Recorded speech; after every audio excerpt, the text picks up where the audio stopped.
Words from the Risale I-Nur collection.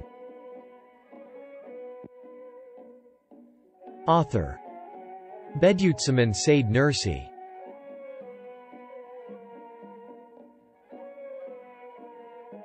The 25th word. First light. This light consists of 3 rays. First ray. This is the eloquence of the Qur'an, which is at the degree of miraculousness.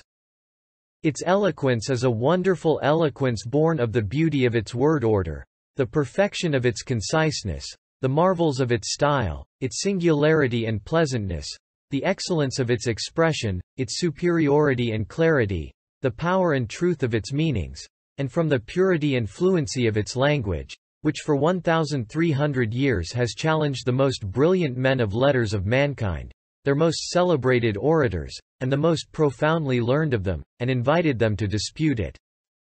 It has provoked them intensely. And although it has invited them to dispute it, those geniuses, whose heads touch the skies in their pride and conceit, have been unable to so much as open their mouths to do so, and have bowed their heads utterly humiliated. Thus, we shall point to the miraculousness in its eloquence in 2 aspects. First aspect. It possesses miraculousness, and its miraculousness exists for the following reasons. The great majority of the people of the Arabian Peninsula at that time were illiterate. Due to this, rather than in writing, they preserved the sources of their pride, historical events and stories encouraging good morality, by means of poetry and eloquence. Due to the attraction of poetry and eloquence, meaningful sayings would remain in people's memories and be passed down the generations. In consequence of this innate need, therefore, the goods most in demand in the immaterial market of that people were eloquence and fine speech. A tribe's poet or orator was like its greatest national hero. It was he who was their greatest source of pride. Thus, among the peoples of the world, the eloquence and rhetoric of that intelligent people, who due to their intelligence ruled the world after the establishment of Islam, was at the highest and most advanced degree. It was the thing most highly prized among them that they felt greatest need of, and was their cause of pride. They attached such value to eloquence that 2 tribes would do battle at the word of a poet or orator, and they would make peace at his word. They even wrote in gold on the walls of the Kaaba the 7 qasidas of 7 poets called the al-Mu'allaqat al-Saba, and took great pride in them. It was at such a time when eloquence was thus most sought after that the Qur'an was revealed. Just as at the time of Moses peace be upon him it was magic that was most sought after, and at the time of Jesus peace be upon him, it was medicine. The most important of their miracles were in those fields. The Qur'an, therefore, invited the Arabian orators of that time to reply to even one of the shortest of the surahs. It challenged them with the decree of, "And if you are in doubt about what we have revealed to our servant, then produce a surah resembling it." Qur'an 2:23. It also said, "If you do not believe, you shall be damned and shall go to hell." It provoked them intensely. It smashed their pride in fearsome manner.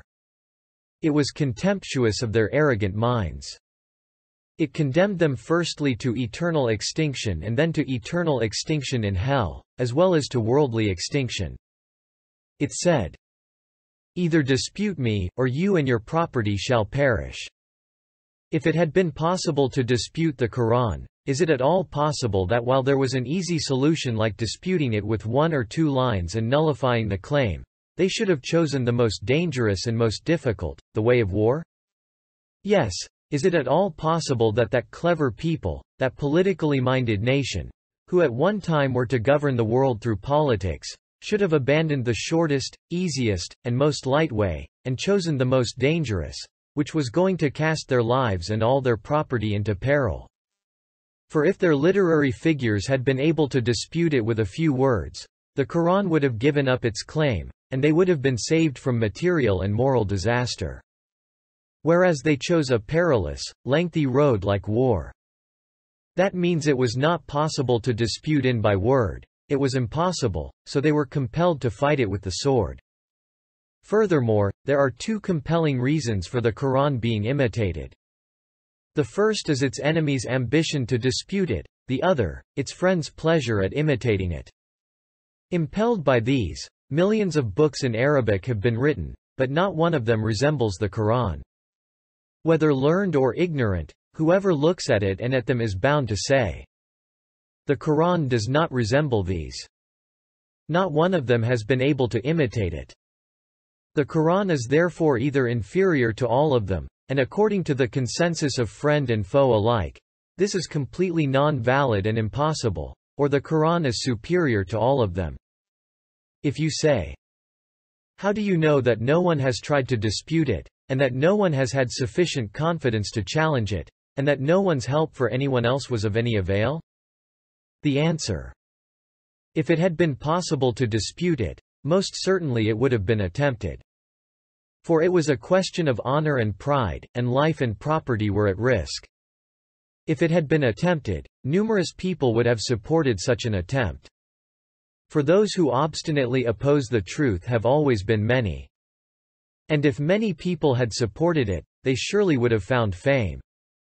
For insignificant contests, even, attracted the wonder of people and found fame in stories and tales. So an extraordinary contest and event such as that would never have remained secret. The most ugly and infamous things against Islam have been passed down and become famous, but apart from one or two stories about Musaylima the liar, no such thing has been related.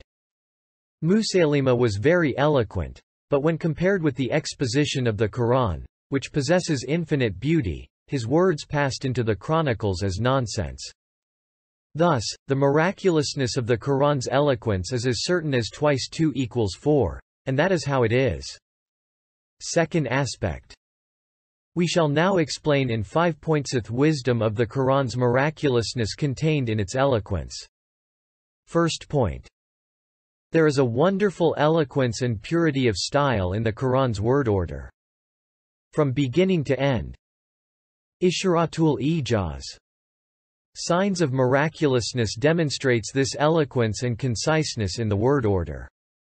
The way the second, minute, and hour hands of a clock each complete the order of the others, that is the way all the sentences of the all-wise Qur'an, and its words, and the order in the relationships between the sentences and words, have been expounded in Isharatul ijaz, from its first page to its last. Whoever wishes may look at that and see this wonderful eloquence in the word order. Here, we shall mention one or two examples in order to demonstrate the word order in the parts of a sentence. For example, "But if a breath of your sustainers' punishment touches them." Quran, 21:46. In this sentence, it wants to point out the punishment as terrible through showing the severity of the least amount. That is to say, it expresses littleness or fewness, and all the parts of the sentence look also to this littleness or fewness and reinforce it. Thus, the words, "But if" signify doubt, and doubt looks to littleness or fewness. The word touches means to touch lightly and expresses a small amount. And just as the word a breath is merely a whiff, so is it in the singular form. Grammatically it is a masdar mara and signifies once. Also the tanwin indicating indefiniteness in a breathe expresses littleness or fewness and means it is so insignificant that it can scarcely be known. The word of signifies division or a part, it means a bit and indicates paucity. The word punishment points to a light sort of punishment in relation to chastisement nakal or penalty ikab, and suggests a small amount. And by alluding to compassion and being used in place of subduer, all-compelling, or avenger, the word sustainer indicates littleness or fewness. It says, if the small amount of punishment suggested in all this paucity has such an effect, you can compare how dreadful divine chastisement would be. How much then do the small parts of this sentence look to one another and assist one another? How each reinforces the aim of the whole. This example looks to the words and aim to a small degree. Second example. And spend, in God's way, out of what we have bestowed on them as sustenance. Quran, 2-3. The parts of this sentence point out 5 of the conditions which make almsgiving acceptable. First condition. This is to give only so much alms as will not cause the giver to be in need of receiving alms himself. It states this condition through the division or parts signified by out of in the words out of what. Second condition. It is not to take from Ali and give to Wali, but to give out of one's own property. The words we have bestowed on them as sustenance express this condition. It means, give out of the sustenance that is yours. Third condition. This is not to place an obligation on the recipient. The word we have bestowed on them as sustenance states this condition. That is to say, I give you the sustenance. When you give some of my property to one of my servants, you cannot place them under an obligation. Fourth condition. You should give it to a person who will spend it on his livelihood, for alms given to those who will squander it idly is not acceptable. The word spend points to this condition. Fifth condition. This is to give in God's name. The words we bestow on them as sustenance states this. That is to say, the property is mine, you should give it in my name. These conditions may be extended. That is, the form almsgiving should take, with what goods? It may be given as learning and knowledge. It may be given as words, or as acts, or as advice. The word what and out of what indicates these various sorts through its generality. Furthermore, it indicates this with the sentence itself, because it is absolute and expresses generality. Thus, with the 5 conditions in this short sentence describing almsgiving, it opens up a broad field before the mind, granting it to it through the sentence as a whole. Thus, in the sentence as a whole, the word order has many aspects. Similarly, the word order between words encompasses a broad sphere and has many aspects. And between phrases. For example, say, He is God, the One. Qur'an, 112, 1. Contains 6 sentences. 3 of them are positive and 3 negative. It proves 6 degrees of divine unity and at the same time refutes 6 ways of associating partners with God. Each sentence is both the proof of the other sentences and the result. For each sentence has 2 meanings. Through one meaning it is the result, and through the other the proof. That is to say, within Surah Al-Ikhlas are 30 surahs composed of proofs that demonstrate each another to be as well ordered as the surah itself. For example, say, He is God, because He is one, because He is the eternally besought, because He begets not, because He is not begotten, because there is none that is equal to Him. And there is none that is equal to Him, because He is not begotten, because He begets not, because He is eternally besought, because He is one, because He is God. And He is God, so He is one, so He is the eternally besought, so He begets not, so He is not begotten, so there is none that is equal to Him. You can continue in the same way. A further example. Aleph. Lam. Mim. This is the book about which there is no doubt, a guidance for those who fear God. Qur'an. 2-1. Each of these 4 phrases has 2 meanings. With one meaning each is a proof of the other phrases, with the other, it is their result. From the 16 threads of their relationships, a miraculous word order embroidery is wrought. It is described thus in Isharatul Asia as. Also, as is explained in the 13th word, it is as though all the Qur'an's verses have eyes that see most of the other verses and faces that look to them, so that each extends to the others the immaterial threads of relationship. Each weaves a miraculous embroidery. From beginning to end Isharatul Ijaz expounds this beauty and eloquence of the word order. Second point. This is the wonderful eloquence in its meaning. Consider this example, which is explained in the 13th word. For example, if you want to understand the eloquence of the verse, all that is in the heavens and on the earth extols and glorifies God, For he is the tremendous, the wise. Qur'an, 57-1, 59-1, 61-1. Imagine yourself in the age of ignorance in the deserts of barbarism before the light of the Qur'an. Then, at a time everything is swathed in the darkness of ignorance and heedlessness and enveloped in the lifeless veils of nature, you hear verses from the heavenly tongue of the Qur'an like, "All that is in the heavens and on the earth extols and glorifies God," or, "The heavens and the earth and all within them extol and glorify Him." Qur'an, 1744. Now look. See how the dead or sleeping creatures in the world are raised to life in the minds of listeners at the sound of extols and glorifies Him. How they become conscious, and rise up and recite God's names. And how at the cry and light of extols and glorifies Him the stars, which had been lifeless lumps of fire in the black skies, all appear in the view of those who hear it as wisdom displaying words in the mouth of the sky and truth pronouncing lights. The earth, too, rather than being a desolate wasteland is seen to be ahead with the land and sea as tongues, and animals and plants as words of glorification and praise. Now consider this example, which is proved in the 15th word. Listen to these verses. What do they say? O you company Afajin and men! If you can pass beyond the regions of the heavens and the earth, pass beyond them. But you will not be able to pass beyond them save with authority, given by God. Which then, of the blessings of your sustainer do you deny?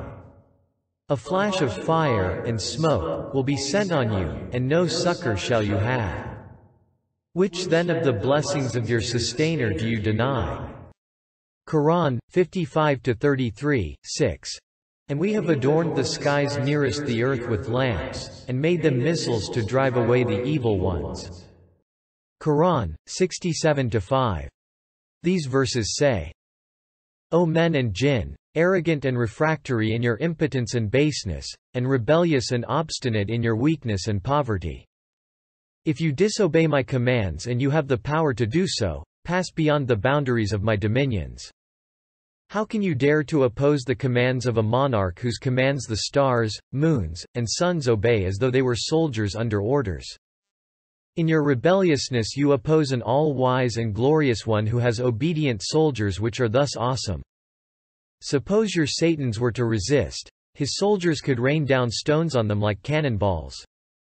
In your godlessness you revolt in the lands of a sovereign so glorious that among his forces are some which, it is not insignificant powerless creatures like you.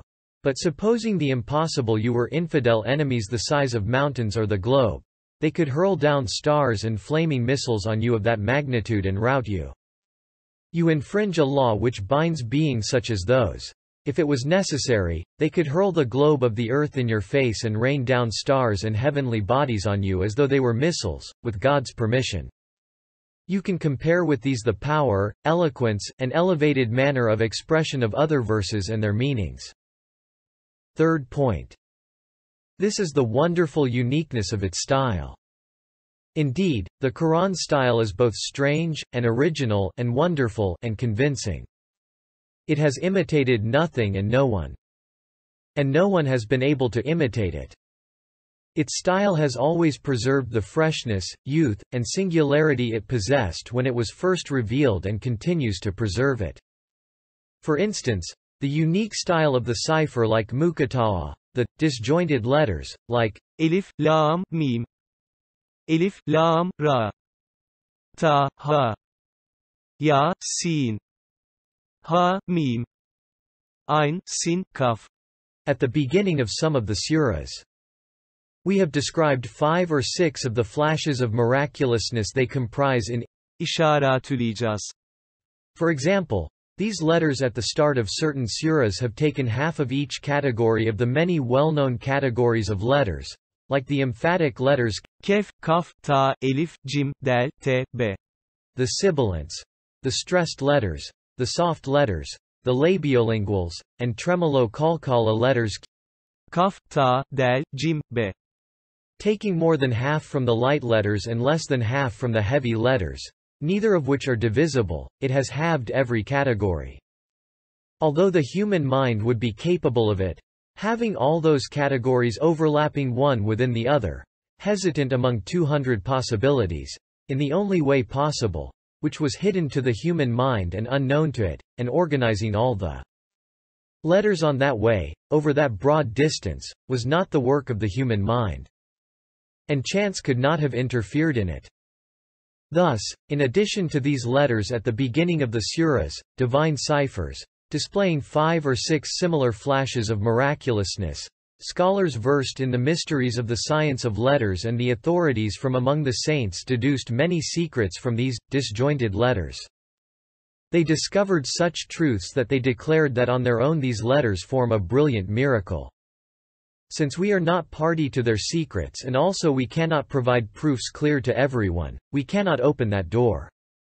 We shall therefore suffice with referring readers to the explanation in İşaretül İcaz of 5 or 6 flashes of miraculousness related to them. Now we shall point out the Quranic styles with regard to surah, aim, verse, phrase, and word. For example, if the surah about what are they disputing is studied carefully, it shows the events of the hereafter, the resurrection of the dead, and paradise and hell in a style so unique and wonderful that it proves the divine acts and dominical works in this world as though looking at each of those events of the next world, and convinces the heart.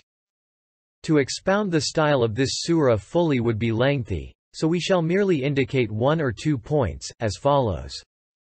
At the start of the surah, to prove the resurrection, it says, "We have made the earth a beautifully decked-out cradle for you, and the mountains masts and poles full of treasure for your house and your lives. We have made you as couples, loving and close to one another. We have made the night a coverlet for your sleep of comfort, the daytime the arena in which you earn your livelihood, the sun a light-giving, heat-supplying lamp, and from the clouds we pour down water as though they were a spring producing the water of life. And we create easily and quickly from the simple water the various flower-bearing and fruit-bearing things which bear all your sustenance. Since this is so, the day of resurrection, the day when good and evil shall be separated out, awaits you. It is not difficult for us to bring about that day." In a veiled way it points to proofs that after this at the resurrection, the mountains will be scattered, the skies shattered, hell readied, and the people of paradise given gardens and orchards. It says in effect, "Since he does these things related to the mountains and the earth before your very eyes, he shall do things resembling these in the hereafter." That is to say, the mountain at the beginning of the surah looks to the state of the mountains at the resurrection, and the garden to the gardens and paradises in the hereafter. You may compare other points to this and see what a beautiful and elevated style it has.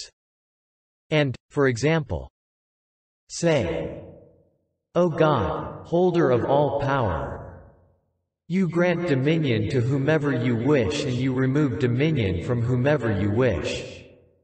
You exalt whomever you wish and you bring low whomever you wish. In your hand is all good. Indeed, you are powerful over all things. You enter the night into the day and enter the day into the night, and you bring forth the living from the dead and bring forth the dead from the living, and you grant sustenance to whomever you wish without measure." Quran 3:26, 7.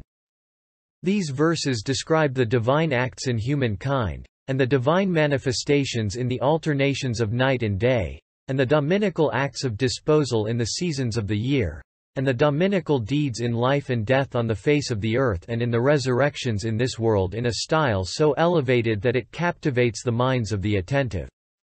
Since its brilliant, elevated, and wide-reaching style is clearly understood with little study, we shall not open that treasury for now. And for example, "When the sky is rent asunder, heeding the command of its sustainer, as in truth it must. And when the earth is leveled, and casts out what is within it and becomes empty, and it heeds the command of its sustainer, as in truth it must." Quran 84-1, 5. This explains in a truly elevated style the degree of submission and obedience to Almighty God's command of the skies and the earth. It is like this. Just as a commander-in-chief opens 2 offices to accommodate the matters necessary for fighting, like one for strategy and one for the enrollment of soldiers, and when those matters are accomplished and the fighting is over, he addresses himself to the 2 offices in order to convert them into something else for some other business.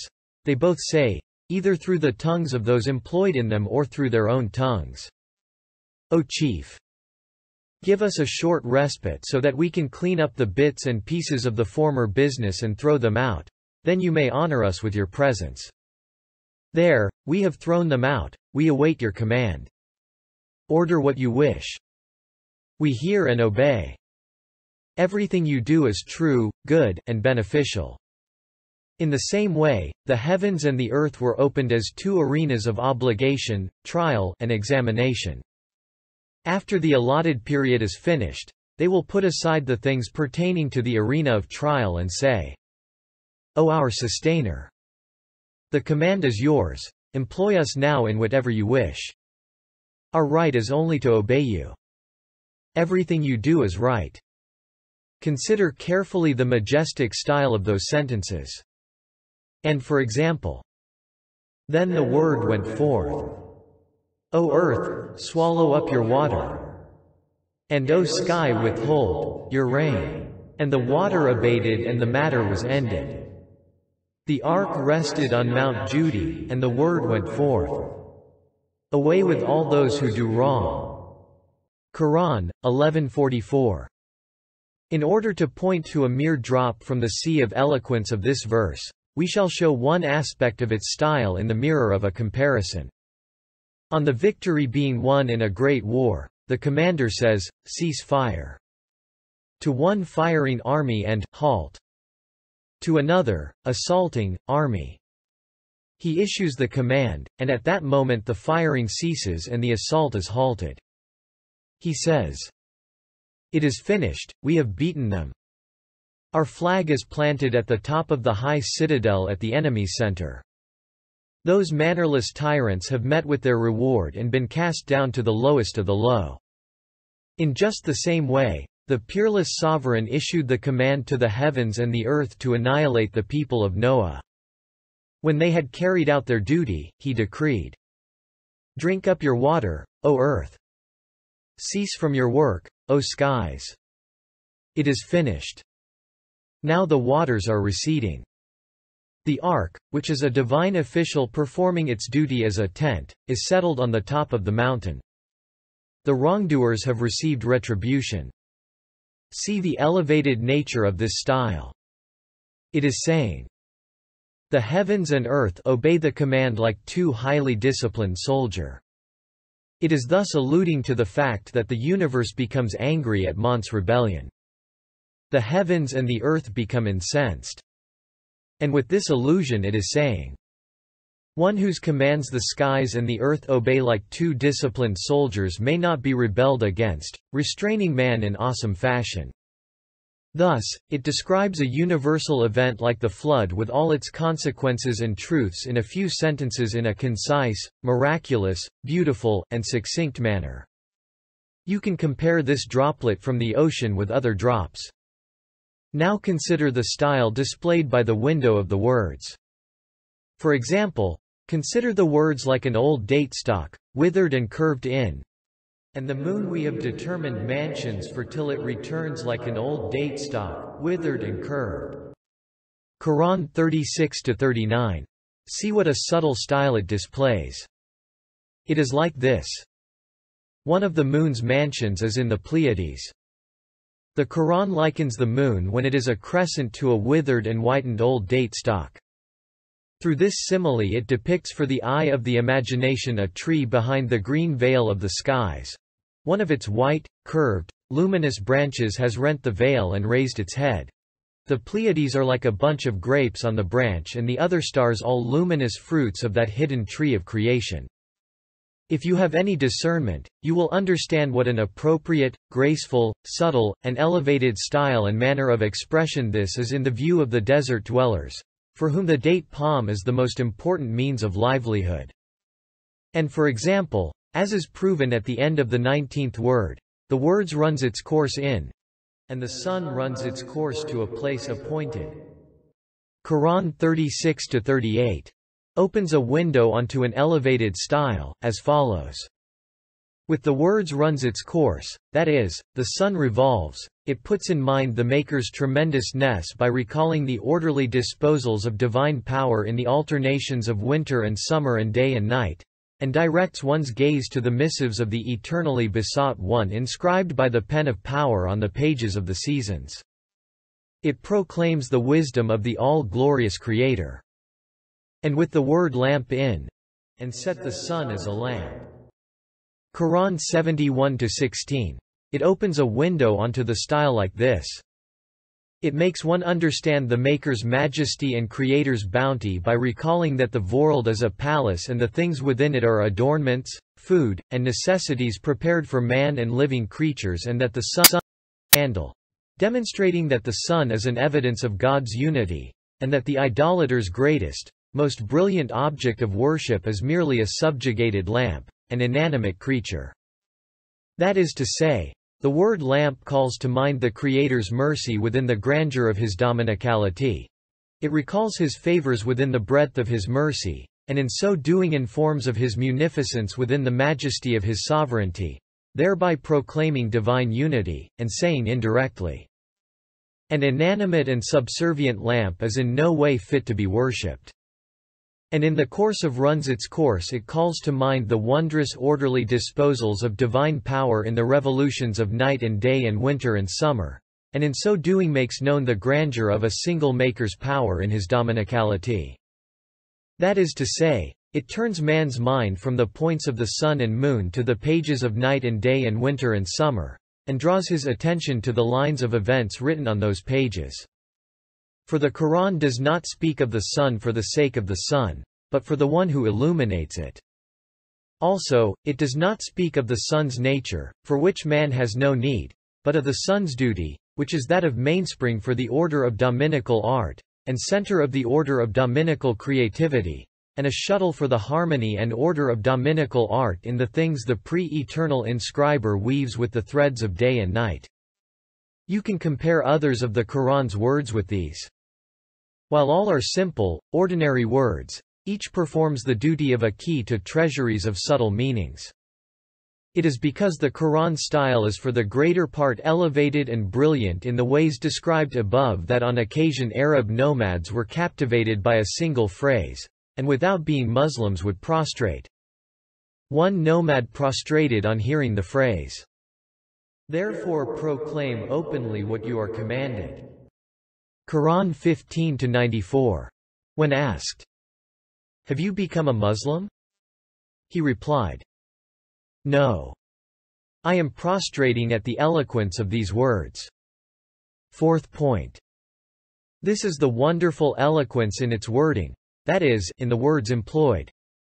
Yes, just as the Quran is extraordinarily eloquent in regard to its style and manner of exposition, so is there a truly fluent eloquence in its wording. Clear evidence of the existence of this eloquence is the fact that it does not bore or cause weariness, while the testimony of the brilliant scholars of the sciences of rhetoric forms a decisive proof of the wisdom of the eloquence.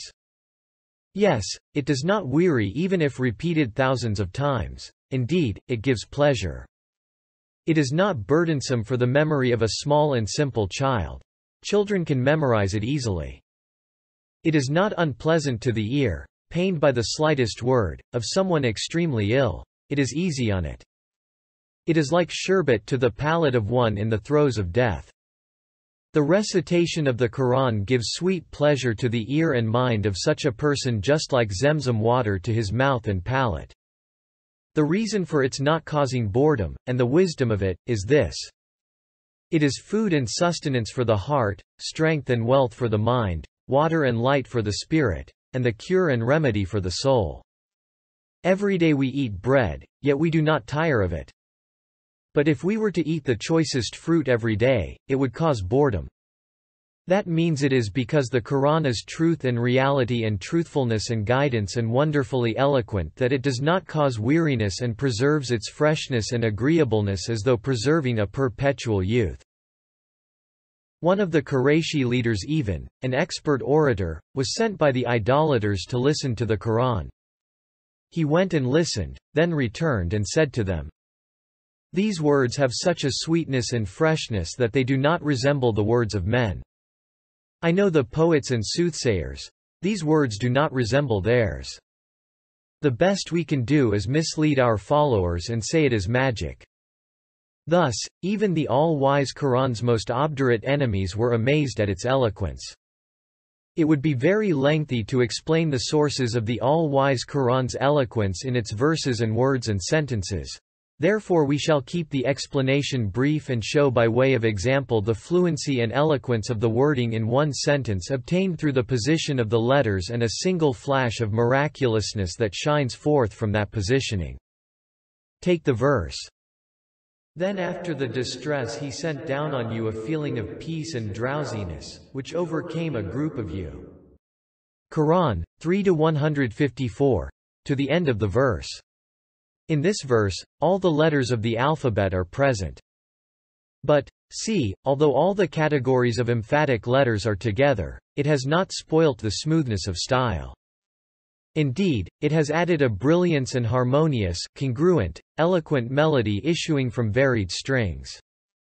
Also, note carefully the following flash of eloquence. Of the letters of the alphabet, Aleph and Ya, since they are the lightest and have been transposed with one another like sisters, they have each been repeated 21 times. And since Mim and Nun, Hashia, in English footnote, Tanwin is also a Nun, are sisters and have changed places, they have each been mentioned 33 times. And since Shin, Sin, and Sad are sisters in regard to articulation, quality, and sound, each has been mentioned 3 times.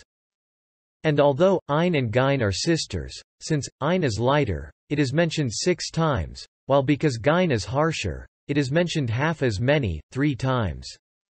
And since Zay, Dal, Za, and Ta are sisters in regard to articulation, quality, and sound, each is mentioned twice, while Lam and Aleph in the form of La have united and Aleph's share in the form of La is half that of Lam. Lam is mentioned 42 times and as a half of it Aleph 21 times. Since Hamza and Ha are sisters in regard to articulation, Hamza. Hashia. In English footnote. Pronounced and unpronounced, Hamza is 25, and 3 more than Hamza's silent sister Aleph, because its points are 3. Is mentioned 13 times and being a degree lighter Ha is mentioned 14 times. And Kaf, Fa and Kaf are sisters. Since Kaf has an additional point, it is mentioned 10 times, Fa, 9 times, Kaf 9 times, Ba 9 times, and Ta 12 times. Since Ta comes third, it is mentioned 12 times. Ra is Lam's sister, but according to their numerical value, Ra is 200, and Lam 30, so since it has risen 6 times more, it has fallen 6.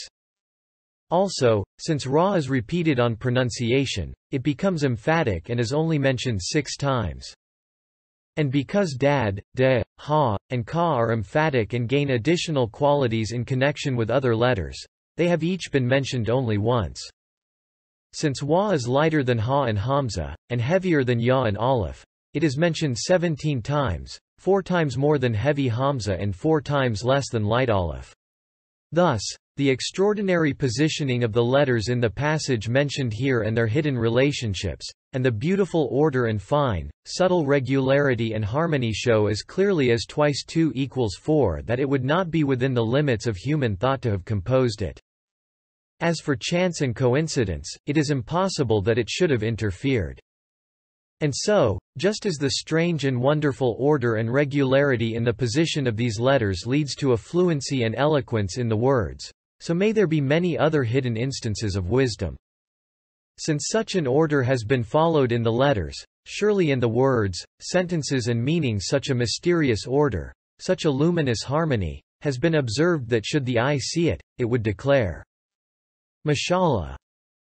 And should the reason comprehend it, it would exclaim, Barakallah. 5th point. This is the excellence in its manner of exposition. That is to say, the superiority, conciseness, and grandeur. Just as there is eloquence in the word order, the wording, and the meaning, and a uniqueness in its style, so in its manner of exposition is there a superiority and excellence. Indeed, all the categories and levels of speech and address, like encouragement and deterring, praise and censure, demonstration and guidance, explanation and silencing in argument, are at the highest degree in the Qur'an's exposition. Of the innumerable examples of its manner of exposition. Hashia. An English footnote. The style here has slipped into the close of this surah's meaning. In the category of encouragement and urging is that in surah has there not been over man a long period of time when he was nothing, not even mentioned? Quran, 76-1. This is as sweet as the water of Kawthar and flows with the fluency of the spring of Salsabil, it is as fine as the raiment of the Houris. Of the numerous examples of the category of deterring and threatening is the start of surah has the story reached you of the overwhelming event? Quran, 88-1. Here the Quran's exposition has an effect like lead boiling in the ears of the people of misguidance, and fire burning in their brains, and zakum scalding their palates, and hell assaulting their faces, and like a bitter thorny tree in their stomachs.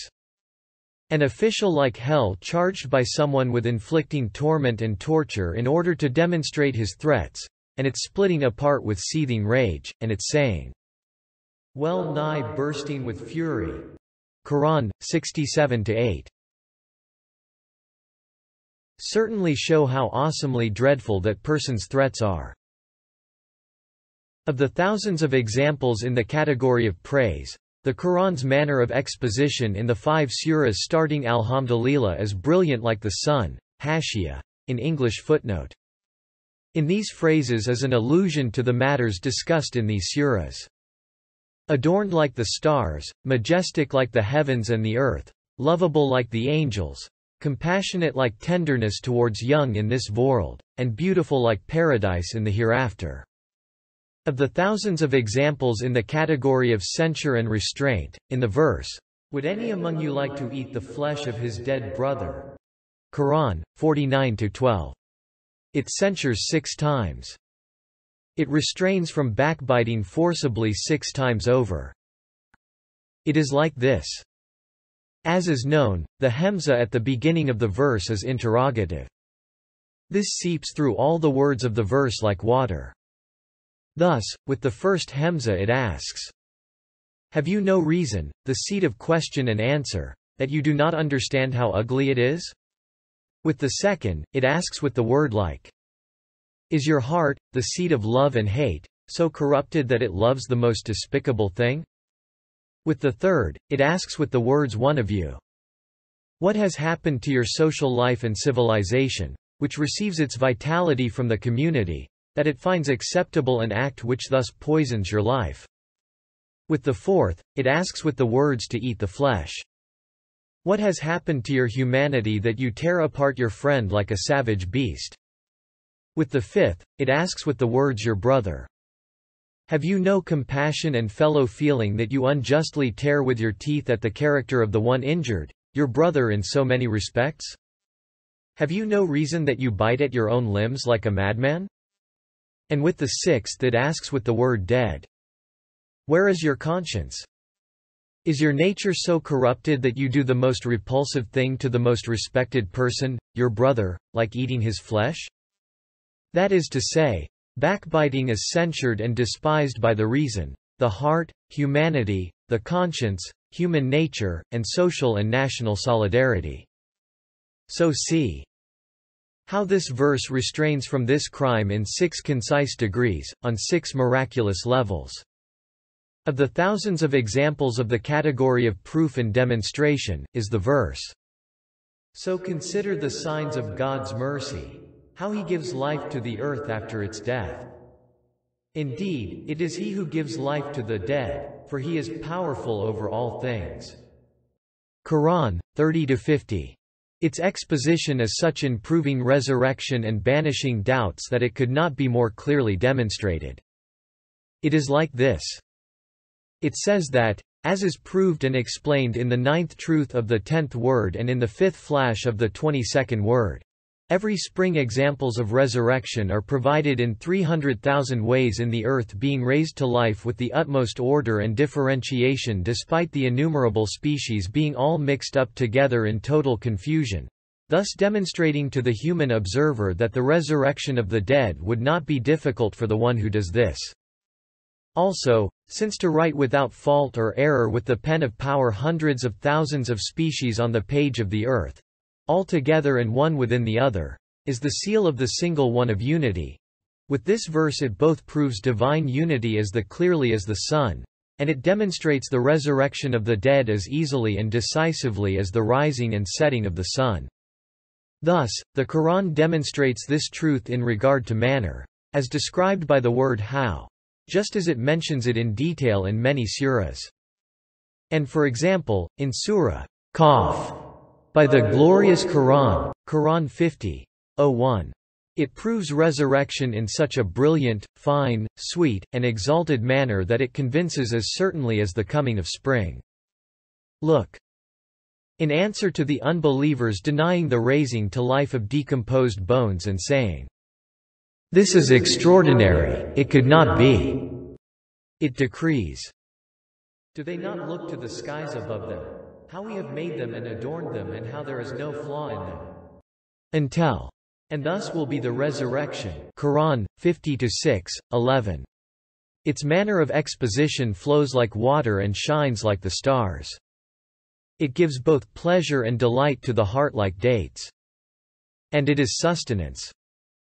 And in one of the most subtle examples of the category of demonstration, it says, Yasin, by the all-wise Quran. Indeed you are one of the messengers? Quran 36:1-3. That is, I swear by the wise Quran that you are one of the divine messengers. This oath indicates that the proof of messengership is so certain and true, and its veracity is so worthy of honor and respect, that it is sworn by. By indicating this, it is saying, You are the messenger, for you hold the Quran in your hand, and the Quran is the truth and it is the word of truth. For it contains true wisdom, and bears the seal of miraculousness. And one of the concise and miraculous examples of the category of proof and demonstration is this. He says, Who will raise to life these bones when they are rotted? Say, He will raise them who created them in the first instance, for He has full knowledge of every kind of creation. Quran 36:78-79. That is, man asks, Who will resurrect decayed bones? You say, Whoever made them in the first place and gave them life, He will resurrect them. As was depicted in the third comparison of the ninth truth in the 10th word, if someone reassembles a large army in one day before your eyes, and someone else says, At a bugle call that person brought together the members of a battalion who had dispersed to rest, he is able to bring the battalion under order, and you say, Oh man! I do not believe it, you can see what a foolish denial it would be. In just the same way, the all-powerful and all-knowing One enrolls and unites anew with the command of, Be. And it is, and with perfect order and the balance of wisdom, the particles and subtle faculties of the battalion like bodies of all the animals, which are like an army, and other living creatures, and creates every century, and every spring even, all the hundreds of thousands of army-like species of living creatures on the face of the earth. Can it be questioned then how He can gather together at one blast of Israfil's trumpet the fundamental parts and particles of a battalion-like body, which are already familiar with one another, through taking them under order?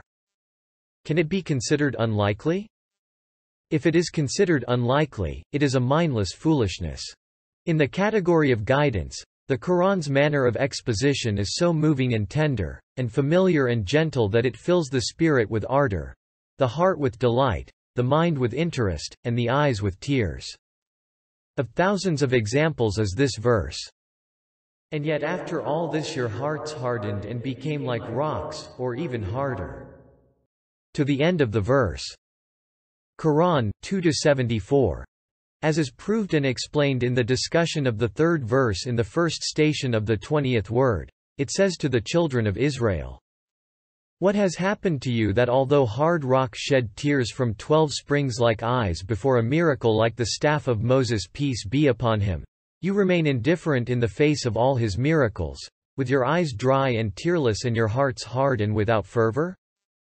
Since this meaning of guidance is explained there, we refer you to that word, and curtail this here. Of thousands of examples in the category of making understood and silencing an argument, consider only the following two. If you have doubts about the Qur'an we have revealed to our servant Muhammad, then produce a surah similar to it. And call upon all your helpers besides God to bear witness for you, if what you say is true. Quran 2:23. That is, if you have any doubts, summon all your elders and supporters to help you and testify for you. Then compose the like of a single surah. Since this has been explained and proved in Isharatul Ijaz, here we shall only point out a brief summary of it. It is as follows. The Quran of miraculous exposition says, O men and jinn! If you have any doubts that the Quran is the word of God and imagine it to be man's word, then come on, here it is, let's see. You bring a book like this Quran from someone unlettered, who does not know how to read and write like the one you call Muhammad the Trustworthy, and get him to compose it. If you cannot do this, then he need not be untaught, let him be a famous man of letters and learned. And if you are not able to do this, all right, not on his own, take all the finest works of all your orators and men of eloquence, and indeed of all the literary geniuses of the past and all those of the future, and the assistance of all your gods. Work with all your strength, compose the like of this Quran. And if you cannot do this, leave aside the truths of the Quran and its many miraculous aspects, which it is not possible to imitate, and compose a work which is its equal in only the eloquence of its word order. Through the silencing words of, bring then 10 surahs forged, like it. Quran 11:13. It says, Come on, I do not want its true meaning from you. Let it be fabrications and lies and false tales. You will not be able to do this. So it need not be as much as the whole Quran, just bring 10 surahs like it. You will not be able to do this either, so bring a single surah. This will be too much as well. So alright, make it the equivalent of a short surah. You will not be able to do this either, although the need for you to do so is so great. For your honor and self-respect, your dignity and religion, your tribal honor and pride, your life and property, and your lives in this world and the next will all be saved by producing the like of it. Otherwise in this world you will remain in abasement, without honor, dignity, religion, or pride, and your lives and property will be destroyed and will perish, and in the hereafter, as is indicated by the verse, then give heed to hellfire, whose fuel is men and stones. Quran 2:24. You will be condemned to everlasting incarceration in hell. Together with your idols you will be fuel to its fires. Since your need is thus great, and since you have now understood your impotence in 8 degrees, you should be certain 8 times over that the Quran is a miracle. So either believe in it, or be silent and go to hell. So see the way the Quran forces them to accept the argument in this category of silencing an argument, which is within that of making understood, and say, there is no manner of exposition better than that of the Quran. Indeed, after that of the Quran no need remains for further exposition.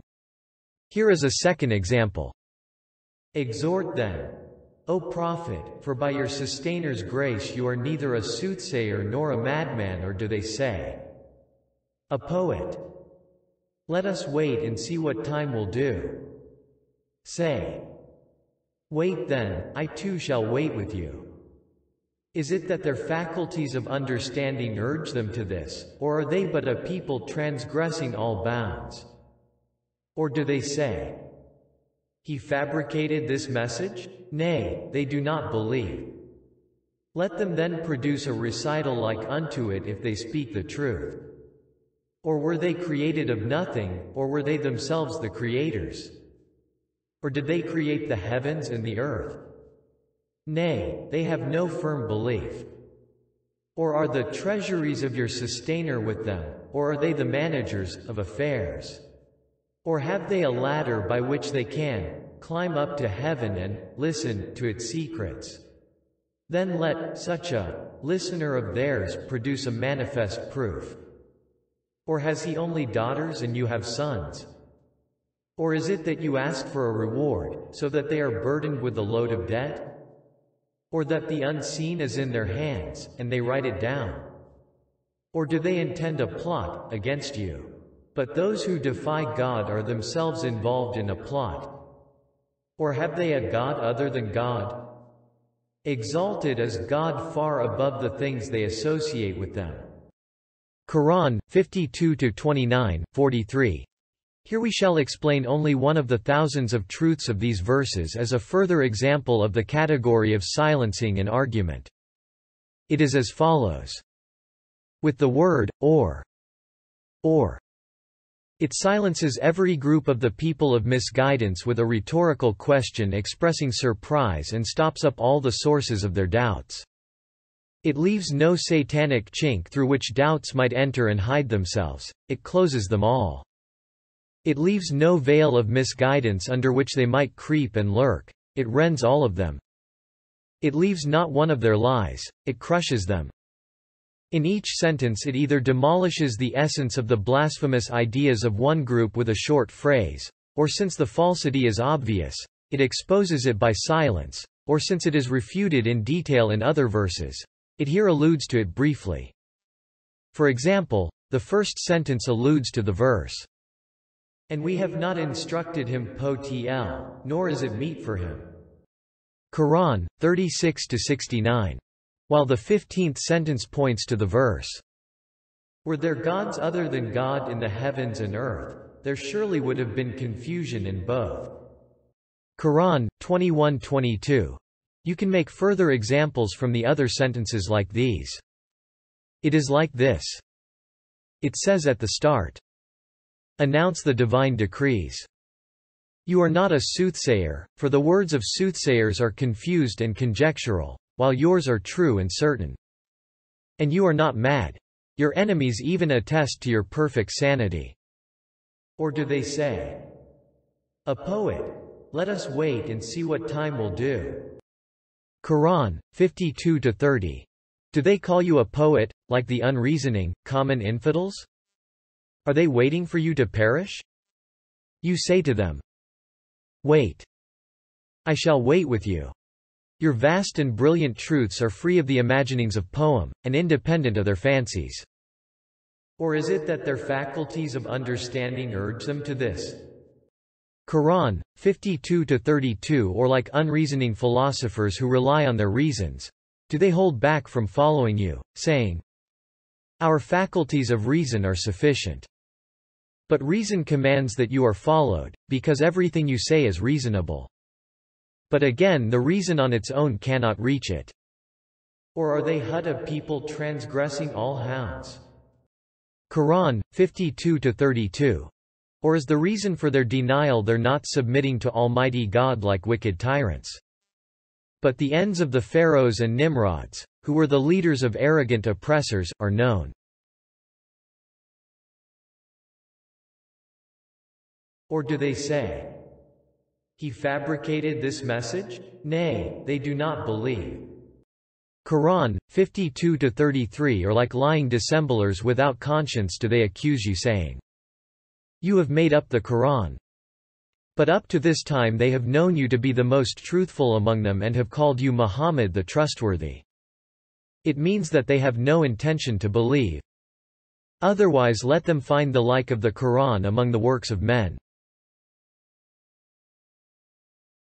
Or were they created of nothing? Quran, 52-35. Or like the absurd philosophers who believed the universe to be without purpose and in vain. Do they suppose themselves to be aimless and without wisdom, purpose, duty, or creator? Have they become blind that they do not see that the universe is adorned from top to bottom with instances of wisdom and bears the fruit of aims?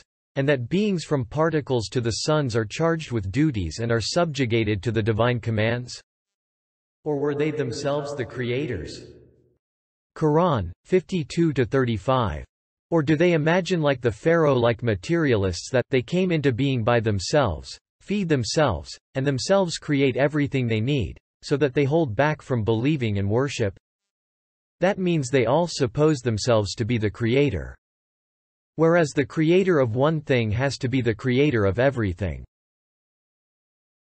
That is to say, their pride and conceit have made them so utterly stupid they imagine to be a possessor of absolute power, one who is absolutely impotent and may be defeated by a fly or a microbe.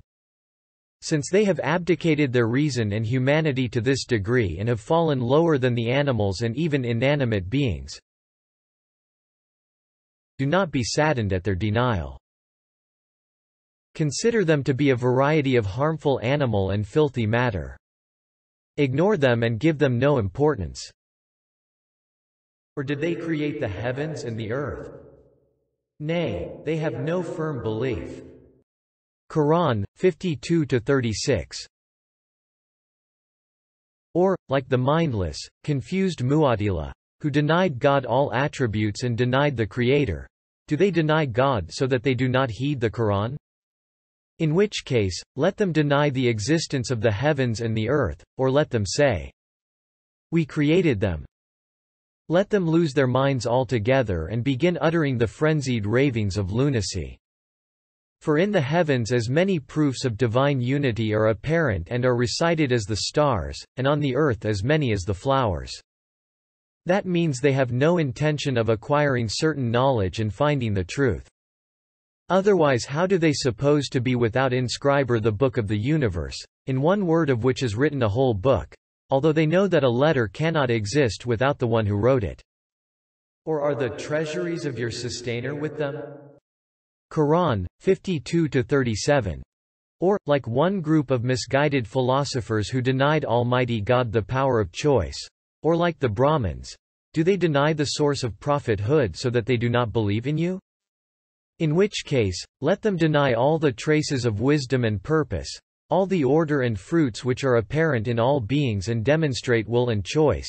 Let them deny all the works of mercy and grace, and all the miracles of all the prophets.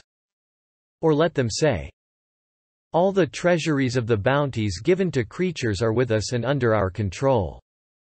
Let them prove they are not fit to be addressed. Do not be grieved at their denial, say, God's unreasoning animals are many. Or are they the managers of affairs? Qur'an, 52-37.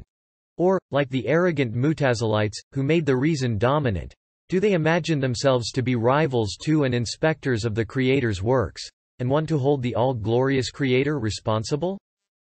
Beware, do not lose heart. Nothing can come of the denials of self-centered people like that. You do not be deceived either. Or have they a ladder by which they can climb up to heaven and listen to its secrets? Then let such a listener of theirs produce a manifest proof. Qur'an, 52-38. Or, like the spiritualists and phony soothsayers, do they follow Satan and the jinn and suppose they have found another way to the world of the unseen? In which case, have they a ladder by which to ascend to the heavens which are closed to the Satans? Do they imagine that they can give the lie to your news from the heavens? The denials of such charlatans are worth nothing. Or has he only daughters and you have sons? Qur'an, 52-39. Or, like the polytheist philosophers who ascribed partners to God under the name of the 10 intellects and the masters of the species, and the Sabaeans, who attributed a sort of godhead to the stars and the angels, do they ascribe offspring to Almighty God? Like the heretics and misguided, do they ascribe a son to him, which is contrary to the necessary existence, unity, eternity, and absolute self-sufficiency of the single and eternally besought one? Do they ascribe femininity to that offspring, which is opposed to the angels' worship, purity, and kind? Do they suppose it to be an intercessor for them, so that they do not follow you? Generation is the means of multiplying, mutual assistance, perpetuation, and life for creatures like man, who is contingent, transitory, and in need of perpetuating the species, is corporeal and divisible, capable of multiplying, impotent and needy for an heir to help him.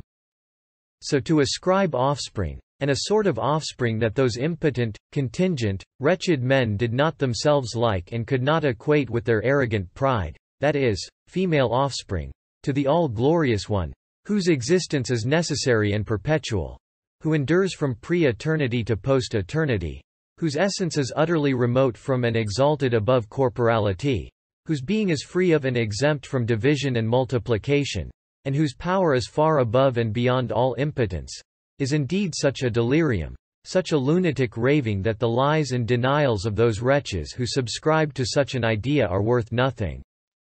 You must not be deceived. The scatter-brained nonsense, the delirious ravings of every crazy lunatic, should not be heeded. Or is it that you ask for a reward, so that they are burdened with a load of debt? Qur'an, 52-40. Or, like the rebellious, overweening worshippers of this world, who have made a habit of greed and miserliness, do they find what you propose burdensome, so that they flee from you? Do they not know that you seek your wage and recompense from God alone? Is it a burden to give to their own poor 1/40th of the property given to them by God Almighty, or a part of it, and as a consequence both receive plenty, and be saved from the envy and curses of the poor? Do they consider the command to give zakat burdensome and therefore hold back from Islam? Their denials have no importance, and what they deserve is a slap, not an answer. Or is it that the unseen is in their hands, and they write it down? Qur'an, 52-41. Or, like Buddhists, who claim to be familiar with the unseen, or the pseudo-intellectuals, who imagine their conjectures about its affairs to be certain, does what you said about the unseen not appeal to them? That means they imagine that the world of the unseen, which is disclosed to no one apart from the divine messengers, who receive revelation, and which no one has the ability to enter, is present and laid open before them, and that they obtain information from it and write it down. So do not be disheartened by the lies of these arrogant braggarts who have overstepped their mark to an infinite degree. For in a short while your truths will completely overturn their imaginings. Or do they intend a plot against you? But those who defy God are themselves involved in a plot. Qur'an, 52-42.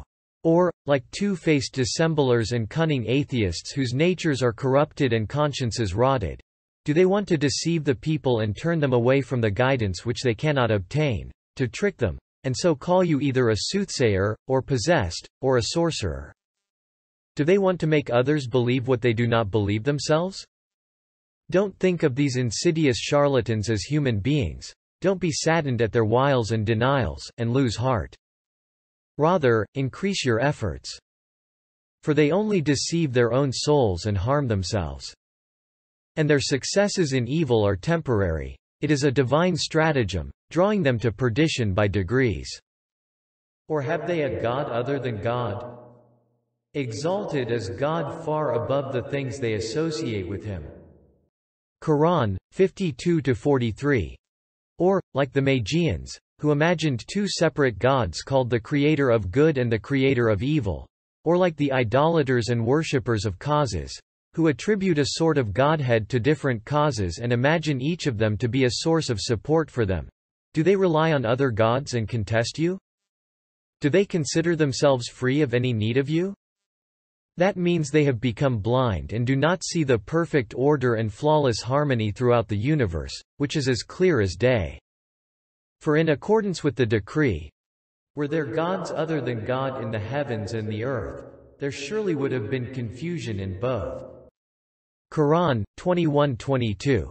If there are two headmen in a village, or two governors in a town, or two kings in a council, order is turned upside down and harmony spoilt.